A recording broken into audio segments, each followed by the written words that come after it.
So thanks for joining us all today. This is Andy Fraser, and he manages critical strategic partnerships in a large IT company. So welcome, Andy. Hello. Hello. Thank you so much for taking the time today to talk to us about mental well-being in stressful corporate environments, and that's really what we wanted to talk to you about, and the listeners want to hear about today. So tell us a little bit about your journey. Came about really last year through some feedback I received at work, and also coupled with some feelings I've been having for quite some time about my own self-confidence, the way I acted and behaved in front of senior executives and managers within the business, and just generally a feeling of I don't want to say the word introvert, but I just felt like I was burying my head in the sand and not facing up to some challenges that I was having that were preventing me from moving on in the business. And the opportunity arose for me to engage a professional coach, which was supported by my boss and our HR leader in EMEA, and I was fortunate enough to meet you. And that's how we met. Lovely. So tell me, how long do you think you had the problem before you spoke to somebody, and how did you go about the process of asking for help, if that's what we want to call it? That's a great question, actually. I would say that I knew that I had the problem for probably 4, 5, 6 years, and it was driven out of me by the fact that the roles I kept taking or moving into were becoming more pressurized and stressful and more visible. But actually, through the process that we went through, I realized that this has been an issue for me for a long, long time. The reaching out for help just, I guess it was an epiphany moment for me. It was some challenges that were laid down in front of me at work. I just felt as though there was a tidal wave about to hit me. And I had an opportunity given to me by my boss to invest some education funds in something either internally or externally. And at that point in time, I thought, I just need to go and ask for some help. Never done it before. Scary process. I think the end result demonstrates that it was absolutely the right thing to do. That's fantastic. And I remember when we spoke, it was initially sort of presentation skills mentoring, when we kind of had our first introduction, and then it became very clear that it was probably a blend of a bit of that, but mostly executive sort of coaching as well, wasn't it? I mean, how did you find the balance between the two, or did it not matter to you what it was? Yeah, I think it was interesting, actually, because the feedback from my boss and others was more to do with my presence in a room during a presentation, generally at senior levels. But actually, that was just a symptom. The root cause was just, I'm not good enough. I used to walk into situations, and my initial thought was, I'm just not good enough. And of course, the impact that had on me was detrimental, because then I would, procrastinate, put things off, avoid meetings. But at the same time, I still managed to deliver, which was an interesting dynamic that you and I discussed during some of our sessions. It turned out to be just a simple lack of confidence and a feeling of not good enough, which held me back. Yeah, and you say a simple lack of confidence. So tell me, you say simple. So tell me a little bit about that, and maybe then with a monkey. When we started to dig into the background, I mean, we went back a long way, and I don't mind sharing with people that it stems back to something that happened in my childhood, which I've just carried with me for many years through school, a bit of bullying and some intimidation and other things. And I think I've just carried it with me. And as a result, I've always felt as though I felt intimidated in certain situations, and that's always been at the back of my head. And I think until I dug right into that and understood what it was doing to me, it was quite hard to figure out, a fix. So to try and embrace this and really put some measures in place to do something about it was quite cathartic. And actually, I remember that first session that we had, Dee, and I remember you said to me, whatever you do, don't arrange anything directly afterwards because you'll be exhausted. It was physically and mentally exhausting. But actually, I remember lying on my hotel bed afterwards and just smiling to myself, thinking, I've made the step. I've made that step. I was fairly confident from that point onwards that I was going to find a fix and just make myself better. That's wonderful. And I know it's difficult for everybody, but maybe men find it harder, do you think? For sure. I mean, look, it's a macho thing. No one wants to admit that they've got a problem. And I think people worry about carrying a label, oh, it's a mental health issue, someone's anxious, it's anxiety related. In certain extreme circumstances, it could be depression. I'm not a psychologist or a doctor, but I've seen it happen myself. It took me a while to figure it out, to be honest. I just thought this was normal.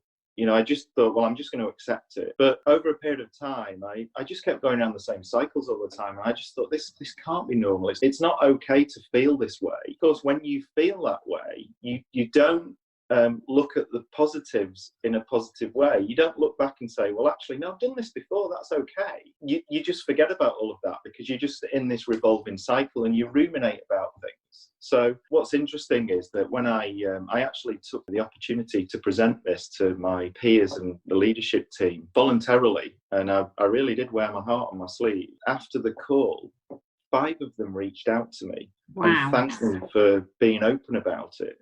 And 3 of them I'm having one-to-one conversations with on a regular basis at the moment, just to try and, they're all exhibiting the same behaviours and they all have the same concerns. So I'm just hoping that, as a result of that, some of them may take the next step and ask for some proper external professional help. Wow, that's amazing. And that's kind of why I wanted to do this webinar with you, because I've worked with hundreds of clients that get results, some brilliant results just like you, but not many of them want to talk about it, let alone proactively go and talk to their colleagues.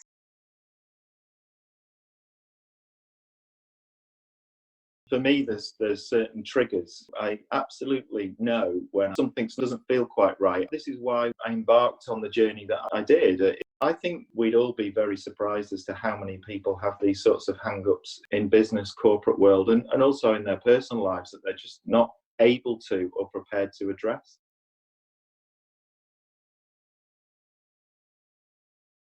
I do still have, I have things to remind me. So I have little tools and things on my desktop. I've started to keep a journal. I have coaches, so I know I can reach out to you at any point for help, but I've got internal coaches as well. So there's people I trust in the business, just as a check and balance. It really is just as a check and balance. You can't do this by yourself. I think you have to engage other people and you have to talk about it. That's wonderful. That's brilliant. And I think, just in terms of when we did the program together, that's often getting rid of a kind of monkey that's been there a long time, as you say, from your childhood. It's something you've been struggling with for a long time. So that initial help is often external professional help that people might need to get them over that initial hurdle. Now you can explain the triggers and what you want them to look out for. You said then that people probably wouldn't notice or didn't notice that I had these challenges because I was, I pulled the curtain down and I was still delivering. So why would they think that way? There were a couple of observations that people made, but nothing completely untoward that said Andy's going to drop off the rails next week or he's just going to completely implode. What's interesting is some of the people that have reached out to me since, I would have said completely not. And yet they've clearly got some demons that they're hiding very well. I think you're quite right. It's not really encouraged to speak about, which is why we're having the webinar now, isn't it? To talk about it.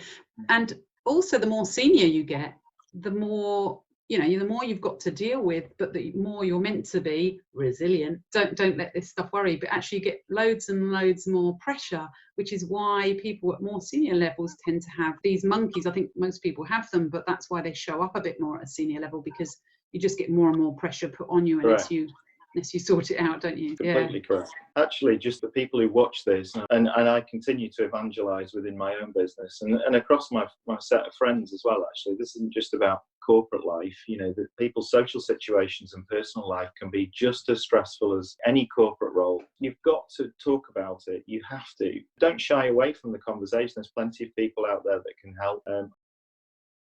I found resources actually within my own business that I didn't know existed. People you can go and talk to who can manage you internally, but also, they can reach out to external resources like yourself and pull people in to help you. It's critically important that people just recognize some of the triggers and symptoms and go and ask people, go and ask your friends and family. Often people will spot things, but they'll be frightened to have the conversation with you. So you have to go and solicit the feedback. Brilliant advice, because they might be trying to hide it. And I guess if you give them that opportunity to talk about it, you might be their inspiration to do something about it. Correct. And the one last thing I'll just say on that is that fixing it was not that complex. The hardest thing was owning up to the fact that you've got a problem. The fix, I found it emotional, energizing, exhausting, cathartic. There's a number of ways to describe it, but actually through some very straightforward, simple steps, a process with someone who understands you and what you're going through and how to address these challenges. The fix, it's not going to take years. Although I'm talking about my own experience, like I said, the hardest thing really was just, having the guts to go and speak to somebody and own up. And actually speaking to somebody completely independent who didn't know anything about me historically was more helpful, because they weren't carrying any baggage and there was no agenda. Fantastic. Good. So you've been talking about all these results. Share with the listeners then what is maybe a comparison of how you were before and how you are now. What's different then? So there's some really obvious ones here, and they might sound really basic, but to me it was a huge issue. So I would procrastinate on difficult tasks or confrontation through work, or if I was having to go into a meeting or present to a set of senior executives, it was procrastination. There was no strategy about it. I would just keep pushing it to the bottom of my priorities list until I had to do it. It would make me feel physically sick sometimes. I wasn't embracing things. What that resulted in was I would end up in a situation where I'd have so many things to try and get on top of and execute that I would have a meltdown. Now, I managed the meltdowns just because of who I am. I had a method for doing it, but nevertheless, it wasn't sustainable. That's one of the main benefits that came out of this. The other one is just self-confidence. I mean, I used to doubt myself incredibly. I'm just not good enough. I used to worry about what my peers, senior management, leadership thought about me. And I used to dwell on things that I didn't do that very well, or rather than thinking the other way, which was, I've done all of these things before and nothing bad has ever happened. And you know what? I've been managing a large business for many, many years, and we've grown incrementally year over year, and everyone keeps telling me how good I am, and I just feel so confident. My personal life, I'm making decisions quickly, I'm not procrastinating. I'm now starting to make some inroads into making a career change, but I'm driving it myself, so I'm in control of it. I'm looking at my peers and upline management as peers and equals, so I'm not worried about titles and who I'm talking to and what I'm saying, because I know I'm good at what I do. There's other sort of peripheral benefits as well, but I'd say they're the main ones that have come out of this whole process. All of those results are fantastic, and it's all because you embraced it, you took it on, and you started to notice something was wrong and actually do something about it. So good on you. Thank you. Well done. I really appreciate you being brave enough to speak and talk about mental well-being in the workplace, especially at such a senior level. Thank you so much for your time, and it's been lovely working with you.